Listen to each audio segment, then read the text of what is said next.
Hi, everybody. Welcome to a very special Prog Report Top 5 episode. We've been wanting to do something like this for a long time because obviously we're heavily in the prog rock world and all the artists that you know and love. But we've been trying to branch out and bring in artists that we think you would like. And one of the first bands that was recommended that we should do something about is Deep Purple, because everybody obviously loves that band. Whether you're a prog fan, a rock fan, a metal fan, who doesn't love Deep Purple? And there is a great tie-in with the prog community with our special guest here. So I'm really happy to welcome Mr. Steve Morse. Hey, hello everybody, and yeah, I'm proof that Purple is not totally traditional British. Right on, yeah. No, I mean it's very cool because.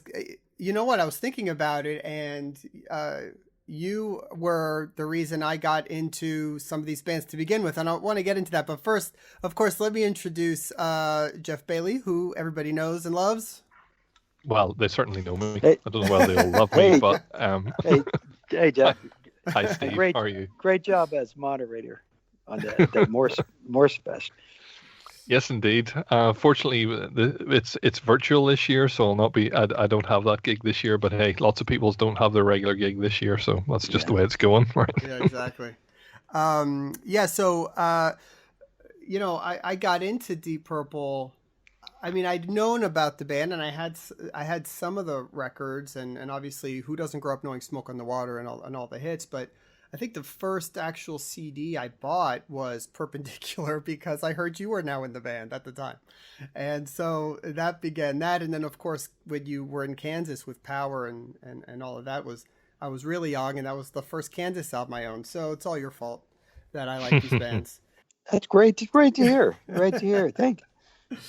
I mean, people get attached to what they hear in their teenage years. I think that really sticks with them for life as part of the memories. You know, it conjures up memories of real formative parts of their lives. Yeah, no, for sure. I want to first, before we get into the top 5 Deep Purple songs, which is going to be a lot of fun for us to do, I want to ask you about what's been going on in your world. Of course, everybody's suffering from not being able to tour. I know Deep Purple had a new album that was going to be released and I think has been pushed back. So, what's been going on with you for the last few months? Have you been handling everything? Well, I actually came back from a gig with Deep Purple, and it turns out that was our gig for 2020. One show. Wow. That's and crazy. I came back from that and went into isolation for 2 weeks from my family because, everything I was told. And, we're all learning how little we know about this virus. And the way it spreads and the way it lives and whether it's going to come back and all that stuff. So at the time it was, I was going to pretty much like shoot everybody in my family with a machine gun if I just walked inside the house. So, yeah. So I stopped and got something to eat on the way back, knowing I was going to isolation. But in Mexico, I was able to buy a little bit of supplies. So I had 2 rolls of toilet paper and hand spray, the sanitizer spray. And so I was spraying the money that I was giving the guy at the drive-through. And he was kind of like freaking out about that. I said, look, I mean, you never know. Right. Just let it dry and then put it in the drawer. So I didn't know if I had it or what. Sure. So anyway, I go into isolation for 2 weeks. We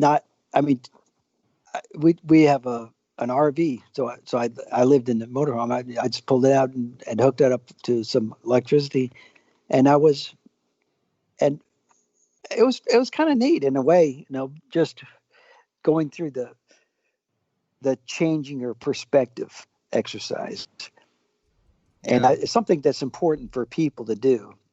And that's why we take vacations, because vacations can be just as stressful as normal working life if you have a family and you got to catch flights and all that stuff and figure out, where the rental car place is and wait in the line and all the stuff that you end up doing can be just as stressful, but it feels different. It feels like a change, and that's what people crave. So it was a change for sure. And I've caught up on a lot of things that have been put off by constantly being touring or writing or recording or whatever. So that's been really cool. And for the first time ever that I can remember, I can say to my son, hey, let's plan something in July. Like, that's unheard of. I've never been able to plan anything because it's all been planned for me. Yeah. And there's usually just not enough time to do anything except, pretend like we're having a relaxing time while I'm looking at my watch saying, boy, I got to get this done and this done and this done before I catch the plane, to Europe. Yeah. So it's been really neat to sort of get a glimpse of what it's like, to have no income and have time, have time and no money. And I've enjoyed, working on things and fixing things, trying to avoid going to the store to get parts and, making do with what I got and, getting better at, more repair oriented things rather than replacing oriented things. Yeah. So, Steve, there's a new Deep Purple album already recorded. The last one, when it came out, there was a certain amount of maybe hinting that that might be sort of the last or whatever. But another one comes along. What sort of happened in terms of that resulted in a new album coming out? Well, Purple is 80% British, and the British element of Purple obviously came from some kind of alien civilization that took over human form. And so in about another 150 years or so, I think they will finally be finished touring and recording. Obviously, I won't be. I came from humans, so I won't be there to see it. But I really want to be there to finish up with my brothers. I don't know if it's going to happen. Yeah. They really, really love staying in the recording touring cycle. And having been out of it for so long, I can say I do miss it. Yeah. Yeah. I mean, you guys have been a touring machine now for years since you joined the band, and it seems to be nonstop. I mean, it's I know you have other bands and other projects, Flying Colors being one, and that always seems to be the thing where, well, Steve's with Deep Purple, so we have to wait until he has a weekend off or something. I know. And while I was in isolation, I said, all right, guys, I can finally do gigs. Right.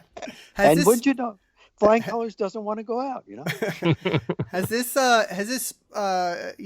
inspired you at all to record some other, Steve Morse band music or other stuff, or writing at home? There's been a lot of artists that have done that. Well, I'm home now, I'll write an album, that type of thing. Has that at all come into play? Yeah, somewhat, but I never stopped.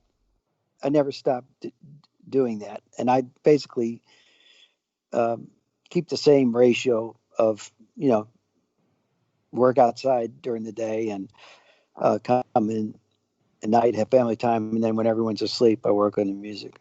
I've kept that same schedule, and so that hasn't changed much for me. But one thing that has changed is the time I have available to work on music has gotten less, because the email is now an onslaught. Like, all my friends are bored and not working, so there's more. Seriously, there's more, and they're sending me, the music they're working on, and I'm getting involved in little projects with them, but just the sheer amount of stuff for me to listen to and keep up with and respond to is more than I've ever had in my life. Yeah, no, I'm finding the same thing, because I generally work from home also anyway, and but now with the kids being home all the time because no school, no summer camp, and things going on, I have about 3/4 less time, even though my routine really hasn't changed. I'm home, but there's no time to do anything. It's really hard, really challenging.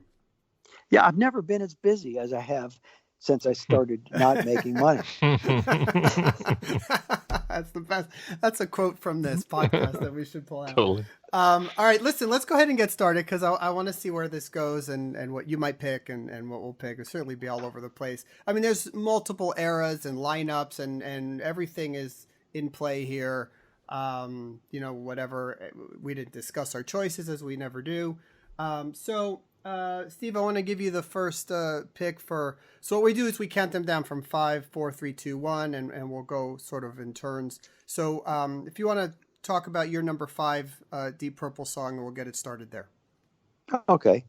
Well, I didn't put them in order, but I would say, how about let's it's number 5. Let's put Hush. When I joined the band, or when I was going to do a trial period of 4 shows with the band, I was just as worried about them as they were worried about me.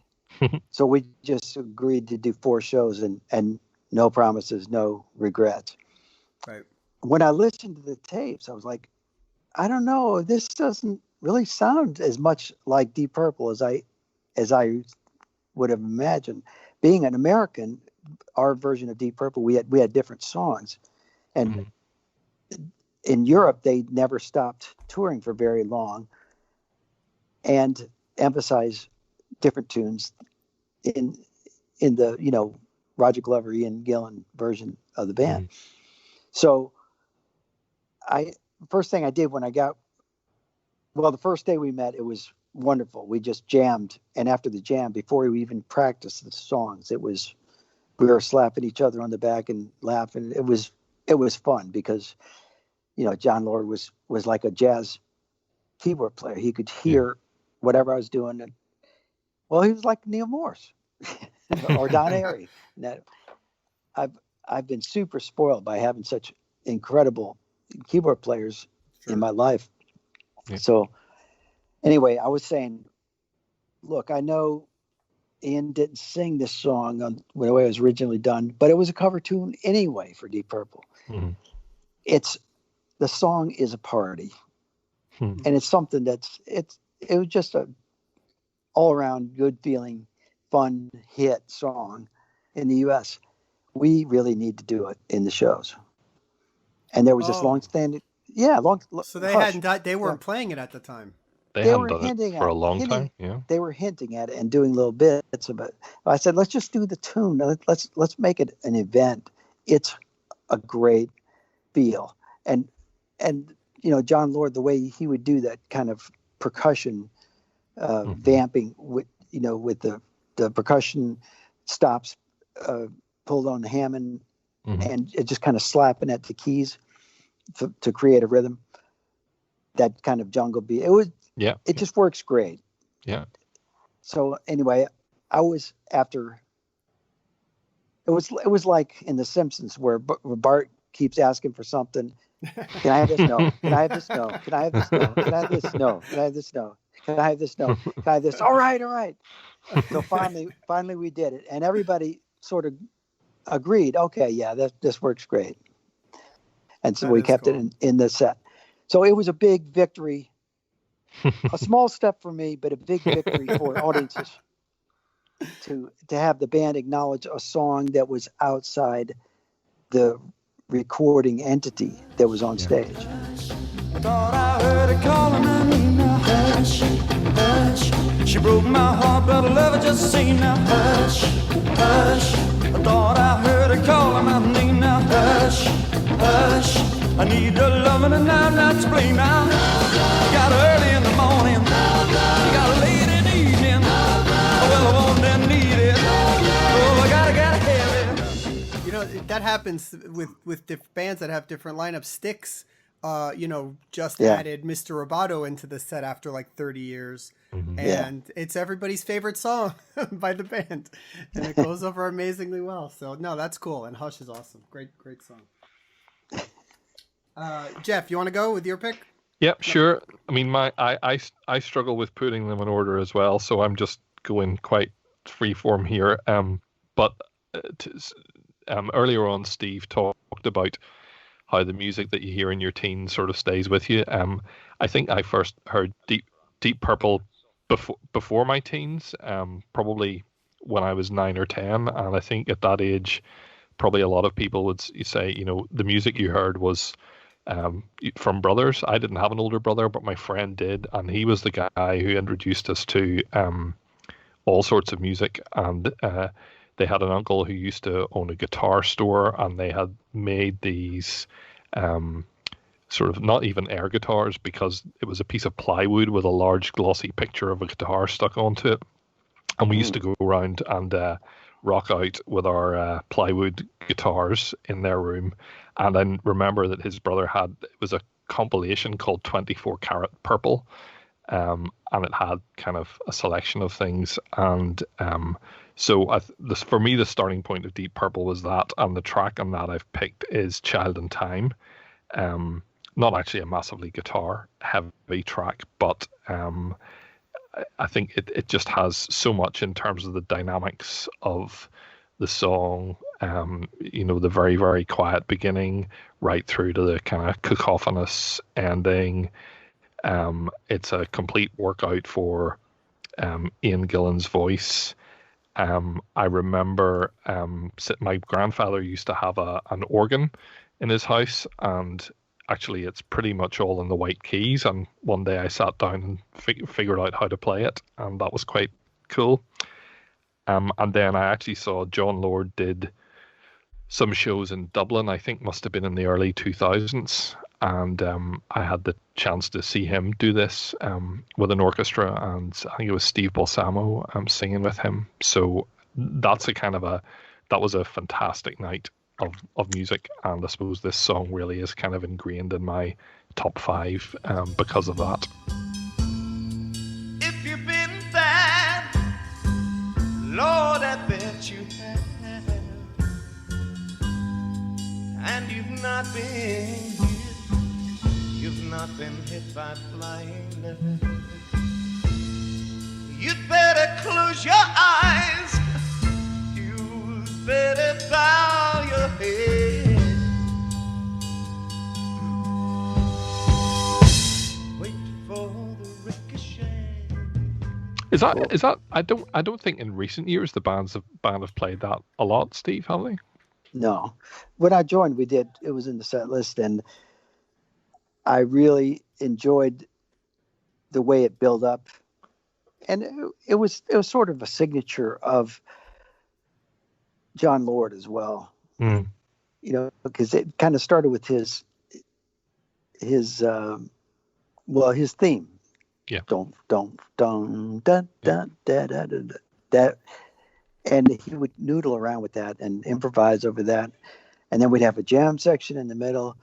And I loved the very end where Ian said it was at its top range of his voice, in singing in falsetto, and I would harmonize on the high part of the guitar with him, so it sounded like two people screaming together. And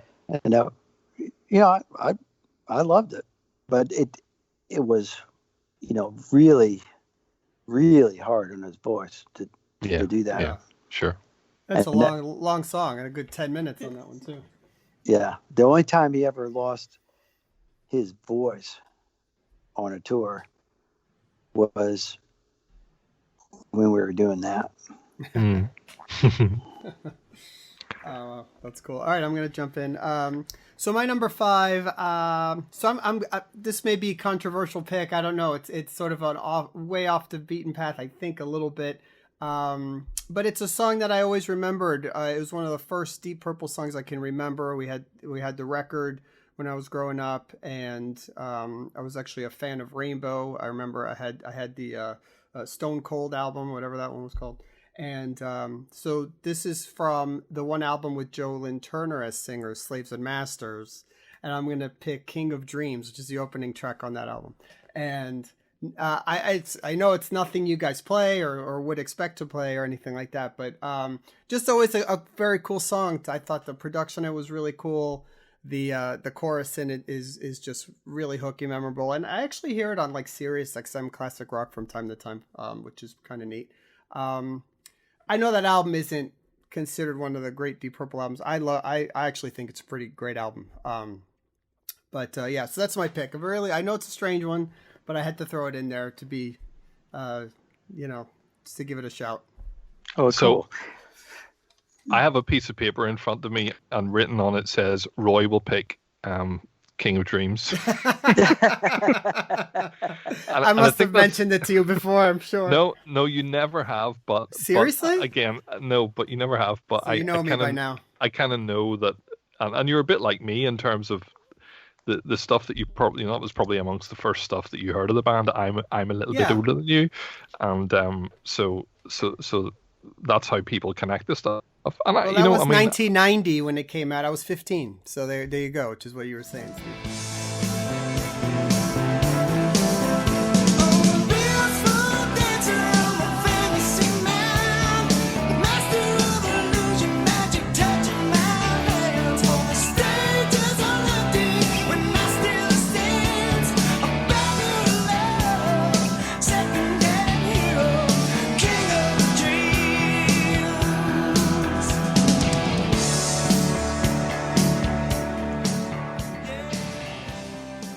Titles with bands always have some kind of inside joke or some kind of double meaning. Mm-hmm. And Slaves and Masters, in a recording studio, the only way you could get more than 24 tracks was to have a synchronizing unit with 2 tape machines. Yeah. And one tape machine would be the master, and would the slave machine had to follow the master machine, with the synchronizing device, and it would be the one the slave would have to adjust the capstan speed, using the electronics to get perfectly in sync. So when you did a punch in, if you were say fixing a part, and you wanted to replace or change a part on track 32, for instance, you'd be on the slave reel. And so to punch in, you'd have to, start like 10 or 15 seconds before to give it time for the machines to sync up. And, just one of the little things I would think about if we were on a thing like that would be, hey, is there any way you can bounce this so I could be on the just on the master reel, because it was just so much quicker right. to work off that. If you're doing solo or something, he's like, all right, I think that was a good take. Let's go. Can you punch me in for that third phrase, just the first half of the third phrase, and it could be so quick and easy with if you were on the master reel. And I even went so far as to make a foot pedal in my own studio so I could punch myself in, and that's how I did all my recording. Hands free. Oh, yeah, hands free, exactly. Nice. Yeah, the first hands free device. All right. Round one we've gone through. Steve, let's go back to you for your number 4. Okay, I think we did. Well, for many years we did a song called "Hard Loving Man," and it's just a groove, just a hard, it's got that galloping guitar part, that kind of repetitive, high energy rhythm part going through it. Mm-hmm. And we did a bunch of shows where we started with that, and it was just a blast of, great energy piece. And, the guys are great about, letting me have room to do a solo. Right. And on that one, I did one solo portion, a lot like Richie did it. And I used a harmonizer preset to give a second part, a third away, so I could kind of, when he overdubbed 2 guitars doing in part of that solo. Mm-hmm. So I just thought it was just a neat thing to do, and just high energy, great live track.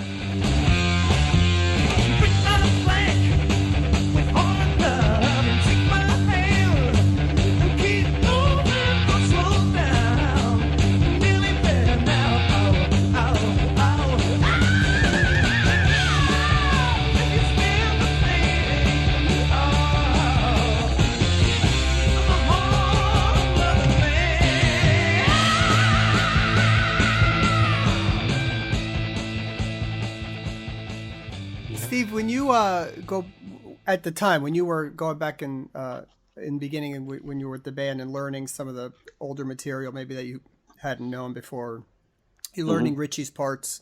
Is there anything interesting that you found in his playing that was, different than yours, or you had to modify how you did certain things to sort of sound the same? Well, I think part of them having me in the band was to purposely not sound like the band is reproducing him, right, replacing him, but kind of have another chapter. Mm-hmm. However, being that I've been in other bands like in Kansas where I ended up effectively replacing somebody, even though that was not my intention. And with a cover band, you try to recreate the tune the best you can and still have it be fun to play. Because if it's not fun to play, that reflects to the audience that you're just, a robot up there, and you're there for a job and you can't wait to get home.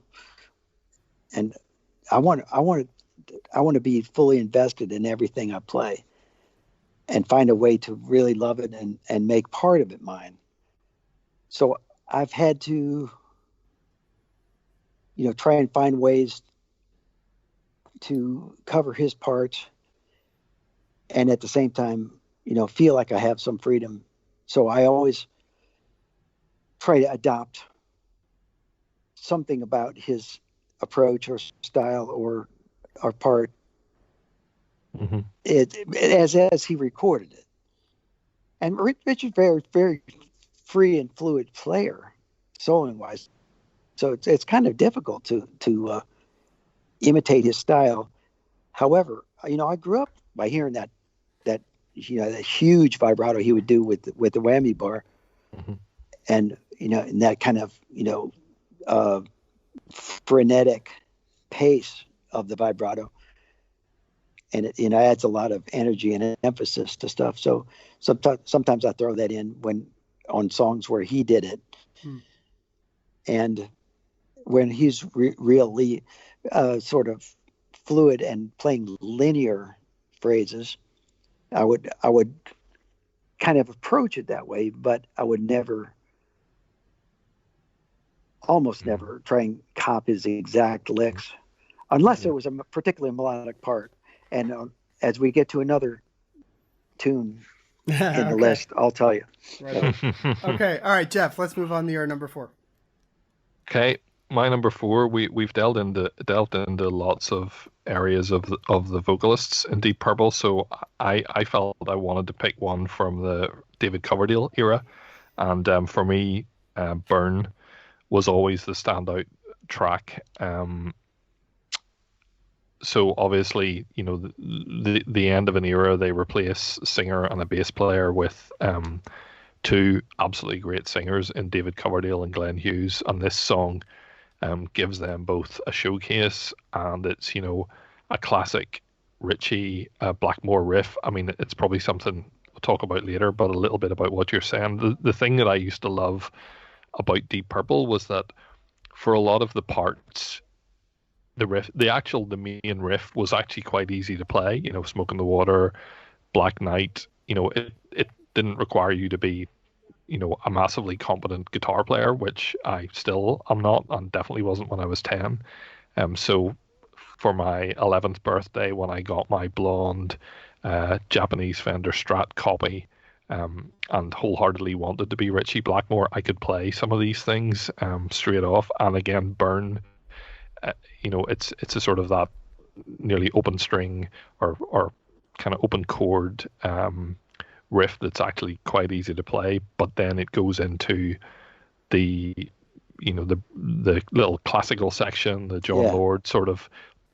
Where's that kind of complexity, and I suppose the sort of things that musically were interesting to me and kind of that maybe started to draw me in the direction of some of the prog stuff. John Lord always he was a blues player, but he also could compete with Emerson and Wakeman and those other guys, even though probably in the world of prog he isn't thought of in the same way. So I just think Burns a really, really great, powerful rock track, and definitely one of my favorites. The city's ablaze, stars on fire, the woman's flames are reaching higher. We want fools, we call it liar. All I hear is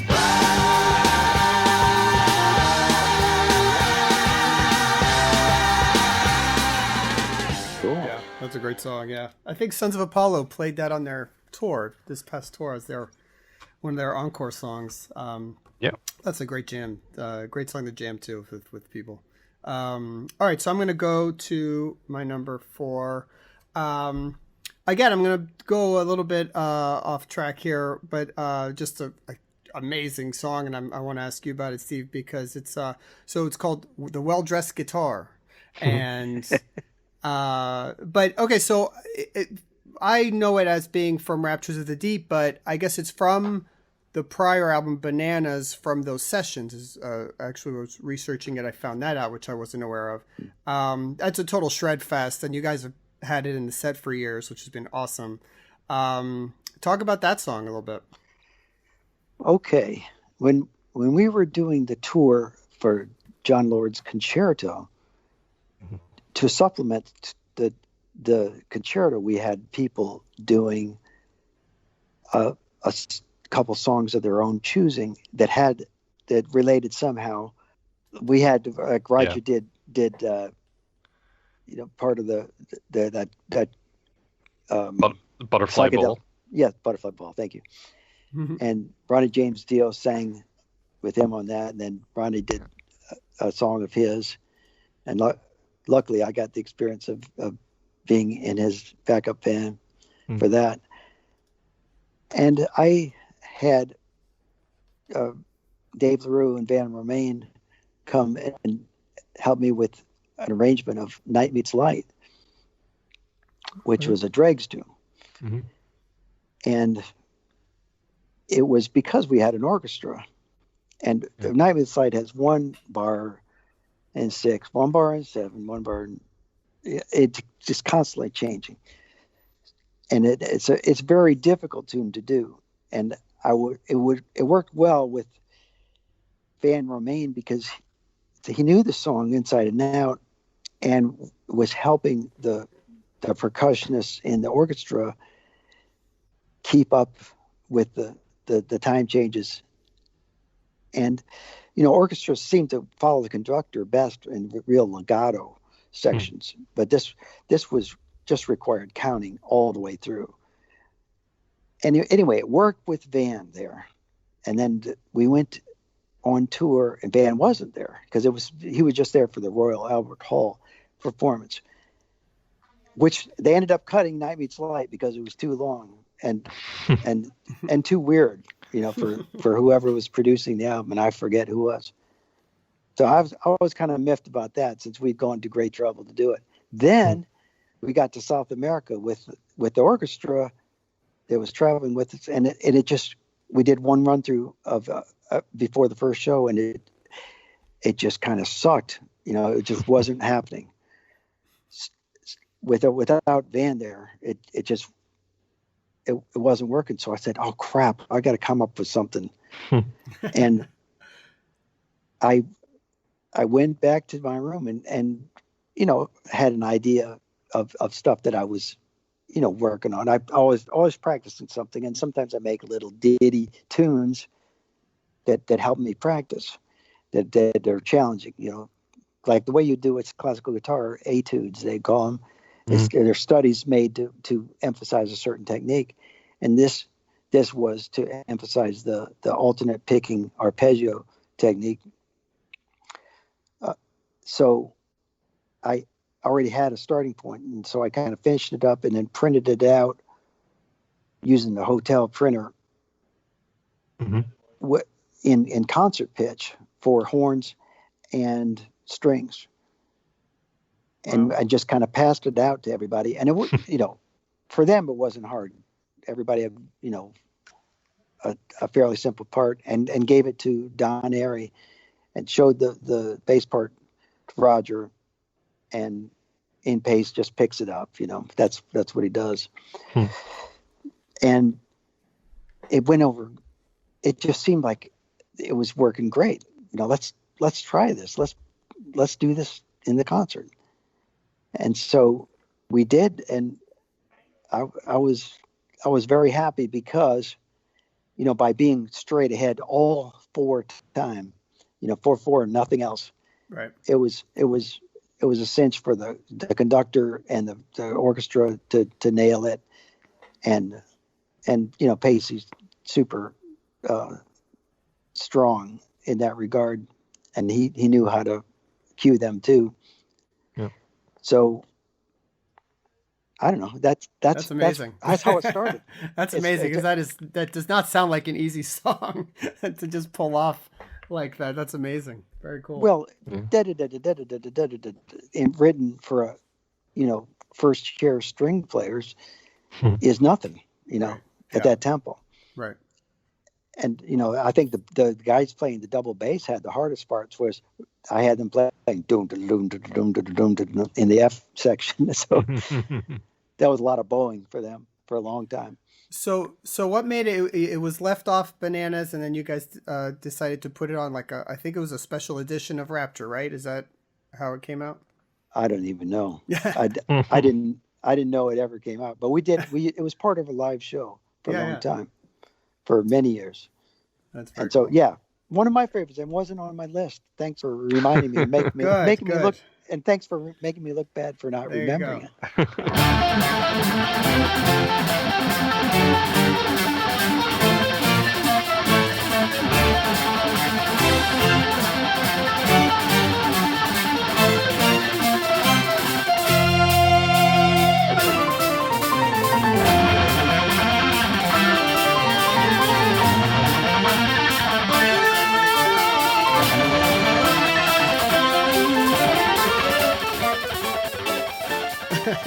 All right. Well, let's go to your number 3 then. Let's jump in. Okay. This would be Ted the Mechanic. Oh, I love that. It starts with the intro of me using a rolling picking technique with thumb and 2 fingers, plucking upwards on the string, but muting it with my left hand and unmuting it for certain accents. Yeah. So it's kind of like the way some bass players would play with that slapping and popping technique, the popping part mixed with, like the guy from Deliverance playing a banjo rolling thing. Anyway, put that on the guitar, and that's the intro to Ted the Mechanic. And I just love the fact that it's free and just plain rock and roll. As Ian Gillan, when he first heard it, when we were listening down to the take in the studio, he said, "That's that's F off rock and roll." Fill in the F, meaning that's a good thing.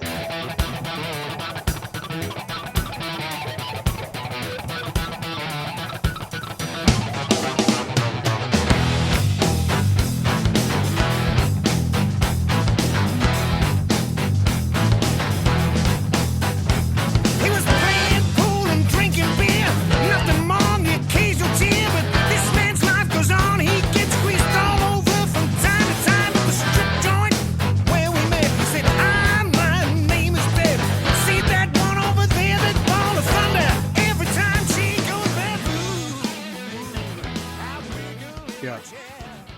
Yeah, So- no, that's such a cool tune, and what a great way to open that album with that thing that you're talking about, that picking thing, and just a great live song because just a killer groove. We got to talk a little bit about you joining the band in the first place. So, I mean, a lot of people probably know the story that I guess Satriani was first there for a little bit, but then he didn't want to do it. And then, I mean, sort of what's the brief version of you joining the band there? Because that was led into this album. Well, they apparently asked everybody in the world, and everybody in the world said no. And I was literally the last guy on earth. Well, Roger had seen my trio with Dave LaRue and Van Romain playing in Orlando. The band had done some recording in Orlando. I think they did Slaves and Masters there around that time. And Roger, he liked it, but obviously we were playing instrumental, fusion, whatever, with absolutely no care to never worry about whether we were going to get played on the radio or not. But Roger's a very eclectic guy. He remembered that. And then after they finished their touring with Joe Satriani and wanted to get a full-time member, the legend in the band is that Roger suggested me, and Ian Gillan even says that he did too at the same time, because one of the Dregs tunes, Take It Off the Top, was used as the intro to I think it was Tommy Vance's BBC Three show, Friday Rock Show. Yeah, for like 15 years or something. So they were acquainted with me from that, and Roger had seen me play with my band as well, and that's. But I think it was Roger, really. And like I said, I was worried because I thought, I haven't seen these guys live. I knew that Joe Lynn Turner had been singing with them, and one of my managers in the past was Joe Lynn Turner's manager, and so I knew a lot about the band and what they were doing, but I hadn't heard them live. And I thought, are these guys just living off their name, or is this going to be some lame thing that I want to disassociate myself from, or is it going to be great? Who knows? Yeah. So we agreed to do those 4 shows, and before we even did the first show, we were all convinced this is going to work. We had great chemistry musically, and it turns out we had great chemistry personally. Yeah. No, and the band still kicks ass today. It's amazing. That's great. Absolutely. Okay, Geoff, you're number 3. You're Steve. You referred there to the Tommy Vance and the Friday Rock Show, and I was going to say the 2 biggest influences on me growing up was that radio show and my friend's brother, and that was our kind of. I think it was on about 9 p.m. on a Friday evening. So even when you were kind of 10 years old, it was sort of a sneaking the radio into bed and listening to it. Classic situation. And I have to admit that, I mean, I had no idea. Radio shows have theme music, but they never say who it is. I never knew what it was. But and if I'd ever heard it, I would have gone, oh yeah, that's the theme to the Friday Rock Show. And it was only years and years later that I discovered it was a proper song on a proper band's album. So it's pretty funny. And then that's another one that you did at that time with the orchestra as well. With the concerto tour as well. Oh yeah, that's right. I totally spaced that. That's what we did. Yeah, I think that was an Ian Gillan request too. Yeah, and I haven't picked it in my list, but I'm also a big fan of the concerto. I think it's great, and I think the re-recording, I think the recordings from that tour and then the re-recording that John Lord did are absolutely fantastic. But that's not my number 3. My number 3 is John Lord related, however, because it's Uncommon Man from Now What, the 2013 album.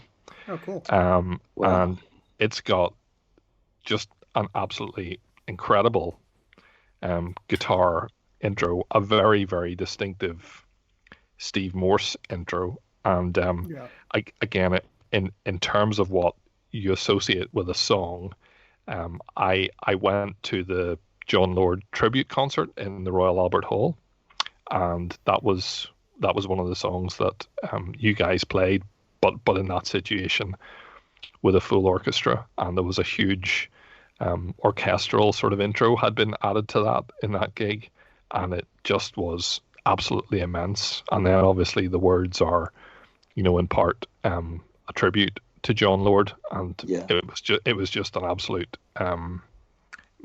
mind-blowing experience. And so that's one of the songs that whenever I hear it on the album, I always think back to that particular gig, and an incredibly diverse night from people reading poetry to classical music through to Deep Purple, through to Glenn Hughes singing Burn with Ian Pace playing drums, and Rick Wakeman, and all sorts of stuff. It was a absolutely fantastic night.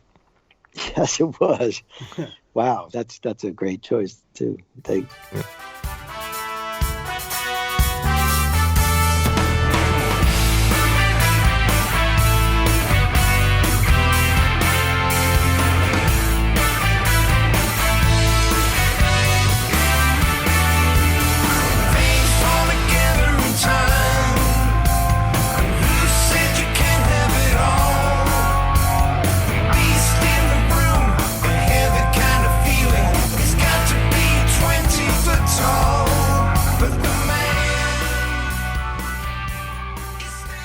Yeah, you guys played that live, didn't you? Wasn't that in the set for that album tour? I think was right. Many years, I think, and we still do it. Yeah, that's a great choice. Yeah, I forgot about that song, but that's a good one. Okay, I'm gonna jump in my number 3. So one of my favorite live albums is one I picked up right after Perpendicular came out. It's Live in Olympia. I don't know if that's one you guys have. And what was cool about that one was I actually discovered a lot of older songs that I had maybe heard once or wasn't as familiar with. Some of the classic tunes. Again, not the Highway Stars and all that stuff. But one of the songs that stuck out to me from that, because I just love the version that you guys did on that, was Pictures of Home. Mm-hmm. Oh, cool. And so that's my choice for number 3. And of course from the classic Machine Head record. Which is, I love sometimes you look back at song listings from old classic albums and it's just like ridiculous when like at one period in time a band wrote all these songs at once, and it's like a greatest hits record or something. It's amazing. Yeah. To be in such a pocket at that time is so cool. But yeah, that's a song I love, and a song you guys just destroyed live. I think it's great.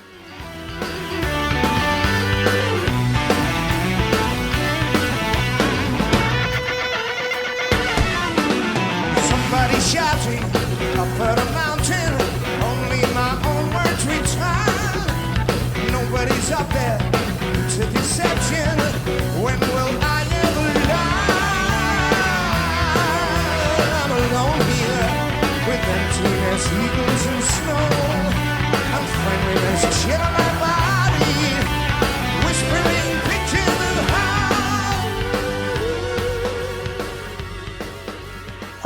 I like that song a lot because it's very, very melodic guitar line in there. Yeah. And and always with the organ too. That interchange between them is one of the things that attracted me to Deep Purple the most. And it's a great choice. We still do that live. Yeah. Yeah, it's something about that opening guitar lick is it just works so well with the way you play guitar. Like you have such a cool tone to anything you always play, but it just sounds so strong. I think it's just really cool. I like that. I'm attracted to melodic, solo sounds on the guitar. I think the thing I love about that song is it's a bit of a it's a bit of a showcase because there's a guitar solo and then a keyboard solo. There's even a bass guitar solo in it. So everybody gets a turn in that track. Yeah. Okay, Steve, you're number 2. Okay. This would be Highway Star. For all the reasons. One, it's an iconic song that influenced lots of bands that, existed later on. I think with the kind of screaming that Ian Gillan did, and then also the neoclassical rock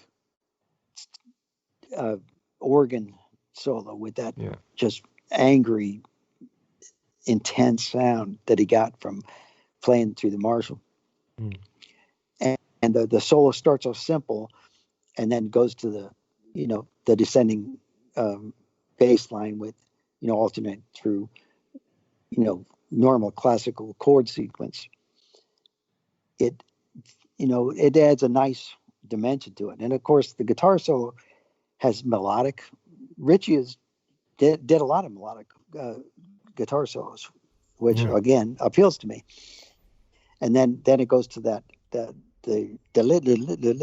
fast 16 note part, which I love because it's the power of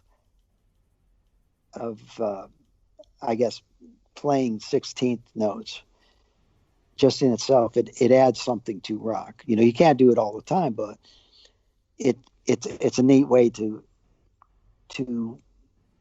I guess climax the solo. Yeah. And that's one of the few solos that I cop a lot of what Richie did from that. But it's so much fun to play live. And it starts with some whammy bar stuff at the beginning, and then there's technical stuff at the end of the solo, and it's a party from beginning to end. Yeah. Nobody gonna take my car, I'm gonna race it to the ground.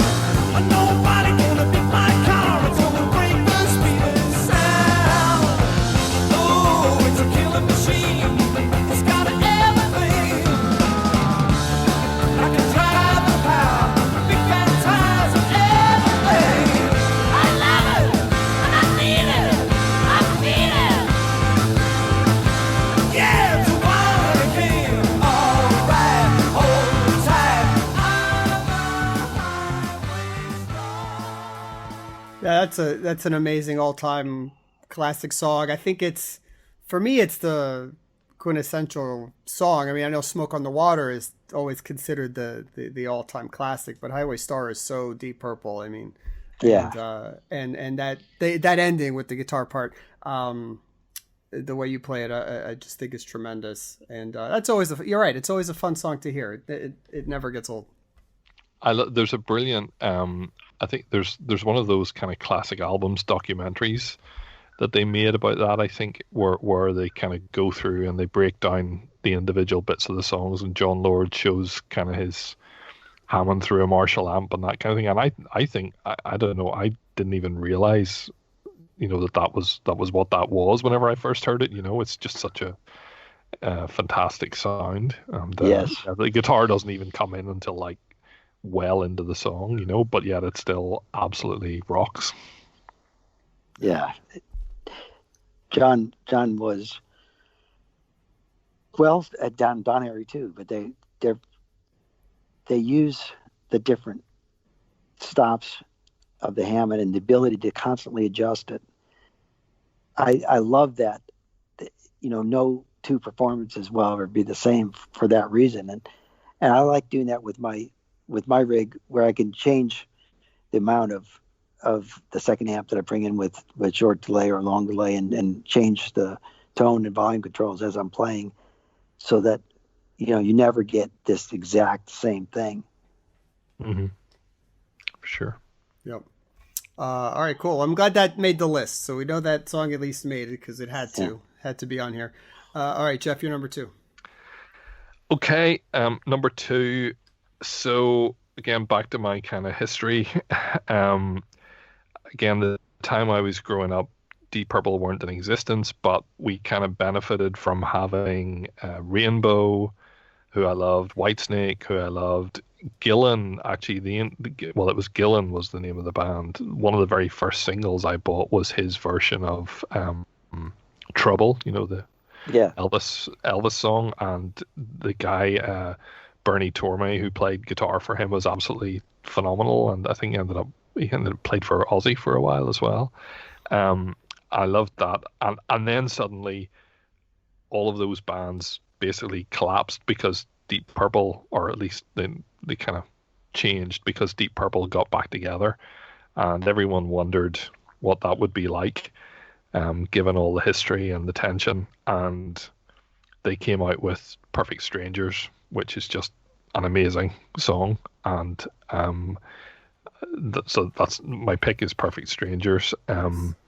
And it didn't instantly sound like something that would have been on Machine Head or something like that. It was a new Purple sound, but yet I think it had brought all of the the directions that they had gone to since then and brought it all together. And you had the keyboard sound, you had that Eastern thing, the sort of this string type section, and the lyrics, which were just, do you remember my name? But what a brilliant opening line for a classic reunion song. And again, one of those moments when I've seen the band live where it to me, it's one of the songs that, and again, I mean that's very, very respectfully, but it has obtained the stature of the classic material. I think in most people's eyes, it's such a good track. So yeah, Perfect Strangers. Can you remember my name? As I flow through your life, 1,000 oceans I have flown. I'm cold, spirits of ice.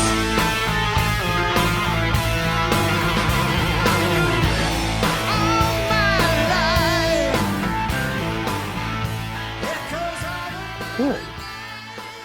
I like it.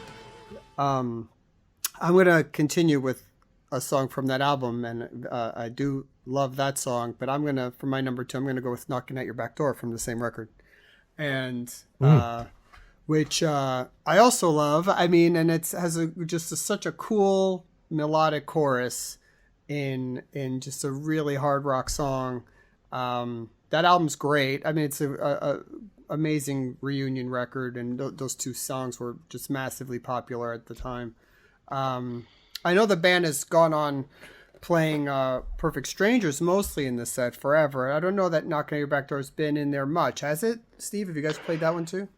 Well, I continued my campaign of saying, this set list, maybe that works good for Europe, but for America, we need some more songs like Woman for Tokyo and Knocking at Your Back Door.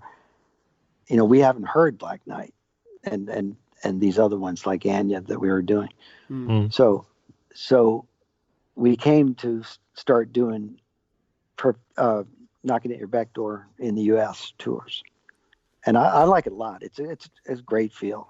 One of the things that I would say about that is that it's a song that sort of highlights one of Ian Gillan's kind of clever, perhaps slightly salacious, wordplay that he does, and I think he's a brilliant lyricist because he can do very, very serious kind of issue,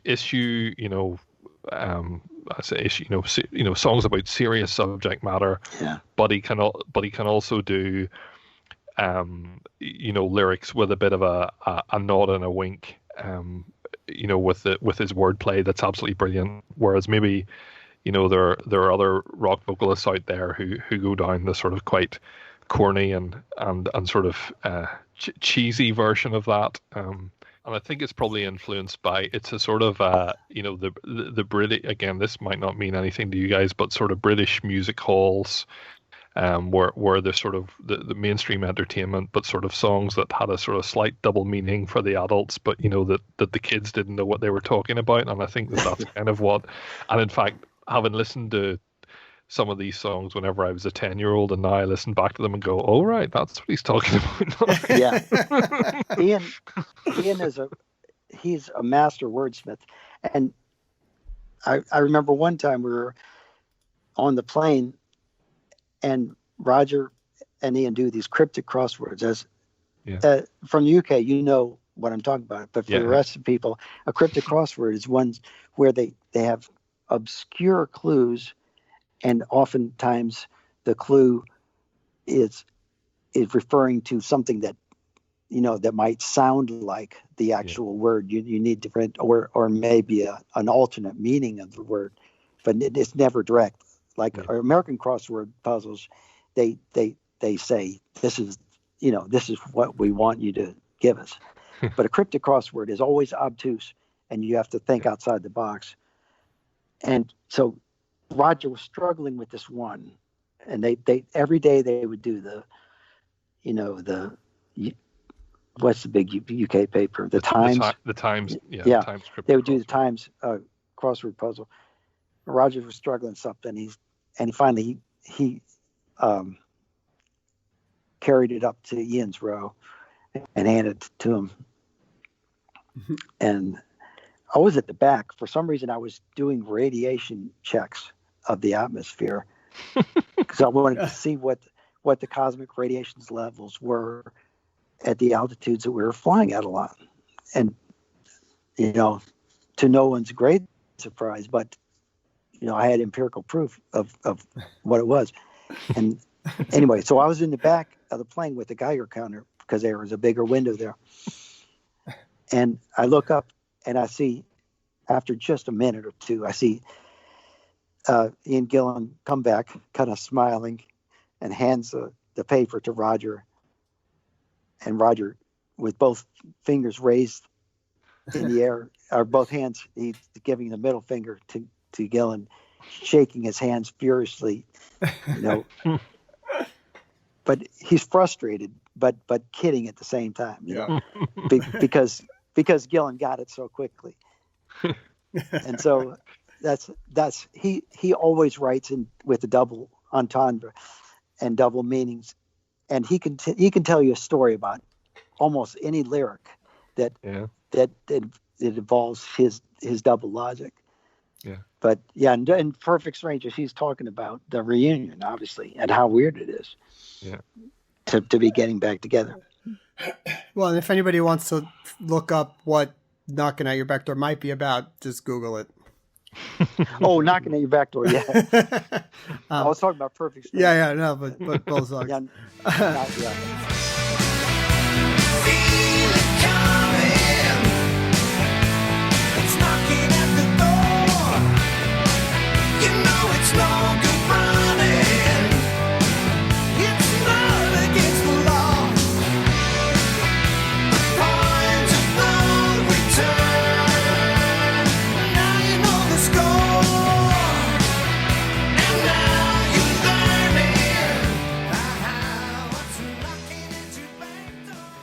All right, Steve, what's your number one?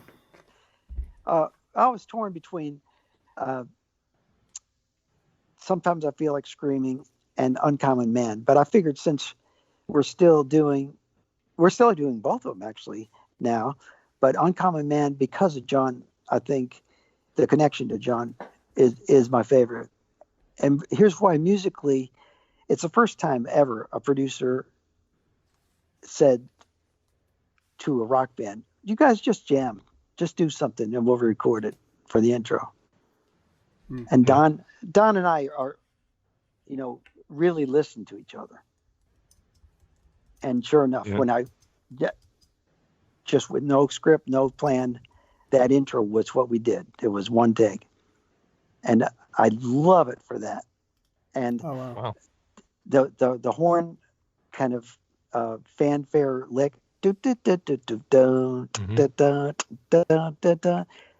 doing that with double stops on the guitar, it's not tremendously difficult, but it's difficult to do it cleanly. And as we were doing this and writing it, I remember thinking, this makes sense musically, but it's the kind of thing that you never hear a rock band do, and particularly a guitarist. It's not a guitaristic type of shape or anything, but this works great with Don's, with his brass sample. And I love the fact that we got, our sort of unique signature in there. And I love the fact that the band tributes it to John Lord, who really, as we say, our own beloved John Lord. He was amazing man, amazing musician. And, you would love him. He smart, articulate, incredibly well spoken, amazing player, writer, and he's like Roger. He could curate something that was about to die from lack of interest, in a writing session. Mm-hmm. He could keep something going, and that's how we got, the song Sometimes I Feel Like Screaming was. I was messing around with the idea, and John said, I think there's something there. And the producer for Uncommon Man was Bob Ezrin, right? Yes. That's who you're talking about? Yeah. That's to Bob's great credit that he said, you guys just play. Don't worry. Just do whatever. And I just remember when we heard that take back, it was like, and Bob, again, to his great credit, said, that's it. You're done. Yeah. You're That's done. great. That's why he's one of the best producers ever to do it. Yeah. That seems to have been a relationship with the band and him that has stuck for the last 3 albums at least. Yeah, which is great. That's great. That's very cool. All right, Geoff, what's your number 1? Okay, well, my number 1, I was trying to decide between a number of things, and I decided that if someone picked the first track on Machine Head, Highway Star, that then I would pick the last one. So I'm going to pick Space Trucking. Okay. Great. We have a habit, Steve, in these podcasts of not actually covering the probably what is maybe the most distinctive song by the band. So when we did one of Queen, Bohemian Rhapsody wasn't picked. When we did Kansas, nobody picked Wayward Son or Dust in the Wind. And I think this will probably be one where we don't pick Smoke in the Water unless Roie has it up his sleeve for the end. But wouldn't that surprise you if I did? But I don't have that written down. But Space Trucking, a fantastic riff. And again, with a lot of these songs, I'm drawn to the Made in Japan, the live versions where the band stretch out a whole lot more. Again, it's got one that it's starting with that distorted, Hammond through the Marshall. It's got a Ian wordsmith lyric, which again with that kind of double entendre element, and again it's a great riff. Again, it was one that as a sort of budding guitarist, you could sort of work out the do do do do do do do do do. It wasn't hugely difficult to work out in the days before Guitar Tab and being able to watch YouTube videos that taught you these things. And it's just a great fun song. So yeah, I really enjoy it.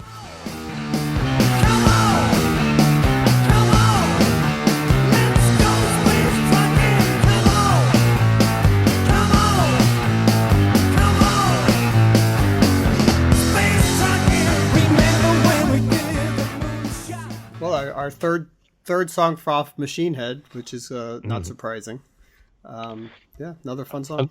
Steve, do you remember doing that song with Flying Colors once? Yes, I do. Let me go ahead and jump into my my number one then. And this will save you, Steve, because you were going to pick this song and then you didn't. And so I'm going to pick it. But so I'm going to go with Sometimes I Feel Like Screaming, which is absolutely my favorite Deep Purple song. And I just think this is just one of the greatest songs ever. The whole guitar melody, the constant key changing, the soloing at the end, Ian Gillan's screeching on this song is just insane. There's such an emotional power to it, and live it's just amazing. I love this whole album. Perpendicular is probably my favorite album by the band, and I mean, Loosen My String is great, Cascades is great, The Aviator is so cool. Just an incredible record all around. And but Sometimes I Feel Like Screaming is just always a standout for me, and I love that it's still something you guys play live even this many years later. I just think, watch it, the harmonics part, how you play that thing at the end. I just think it's so awesome. I think it's amazing. Well, thanks. We do a shortened version now, but I like it for those reasons too. It's an unusual guitar riff, and I like that.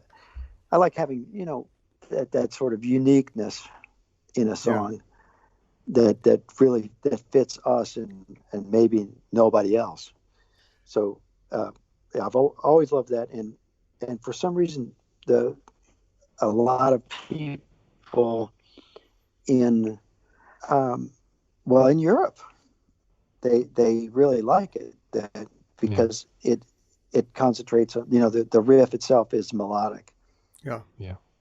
That part at the end where it keeps changing keys. I mean, how does that? I don't know if you remember this back from when you were writing that, but it's sort of like the last note of the lick becomes the first note of the next key into the next part of it, right? That's sort of how it seems to sound. And so how did you write that? And it seems like it could have gone on forever. So how does that part develop? We just modulated. John and I were just. We did it around once or twice, and then, John would just start it a fourth up, and I joined in and say, "Hey, that's cool," and just stuff like that. It's an easy modulation. Yeah, but it got to be too long, I think, for Pace. He lost interest in it. That's funny. Yeah, no, that's great, and. Well, this was great. I love all the songs we picked. They're all awesome. Great choices all around. Steve, I love picking your brain and hear these stories. It's a real treat for us, as you can tell. Just huge fans of everything you've done. And well, thanks for doing this, and thanks for being so well informed about everything, you guys. That's what we try and do. And when does the new album come out, Steve? Do you know? Has that been delayed till later in the year, or everything's off schedule? So. Yeah, our 2020 tour is now 2021, but the album is probably coming out sooner. Which I don't know if that makes sense or not, but it's what's happening. August 7th is what I'm just looking up. It looks like August 7th is the new album Woosh comes out. There's a couple of videos online to check out. I think there's a Flying Colors live album. I think that's coming out as well, which. We'll find out about soon, I hope, which we can hear Steve on as well. And hopefully we get to see you back on the road, man. I guess enjoy the time off while you have it. Yeah, it's not exactly time off, but right. It's definitely time off from touring. Right. Okay. Hey, thanks, guys. This was a blast. Thank you so much. We'll talk soon. Thanks, Roie. Thanks, Steve. Yep. Bye. Keep safe. Bye.